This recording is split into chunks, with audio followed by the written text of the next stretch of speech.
হা নাৰায়ণপুৰ হকাই ফকৰাহি আপুনি আজি কংগ্ৰেছ দলত যোগদান কৰিছে মিটিং শুনিছিলো ইয়াৰ আগত ক'ত আছিলে? আগত আমি সেই পৰিবাবুকে দিওঁ আপুনি কোন দলত আছিলে? কোন দলত নাজানো মুঠতে বিজেপিক দিওঁ আৰু আগত আজি কংগ্ৰেছ দলত যোগদান কৰিছে আপুনি আপোনাৰ ক'ত মোৰ ঘৰ নাৰায়ণপুৰ হকাই আপুনি আগতে কোন দলত আছিলে?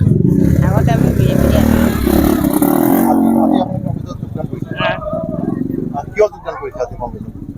মানে এইটো আমাৰ আগৰ পুৰণা নহয় জানো তাৰপিছতেহে বিজেপিলৈ গুচি গৈছে এতিয়া আকৌ মানে আকৌ পুৰণালৈ আহিম বুলি ভাবিছোঁ আগৰ যিটো আছিলে সেইটো আমাৰ কাৰো লগত নাই মানে আমি এনেও দুখীয়া মানুহ ন মানে যোনফালে পেট ভৰিব সেইফালে যামগে মানে যিটো আমাৰ ভালকে চলে যোনে চলাব পাৰে সেইফালে যাব লাগিব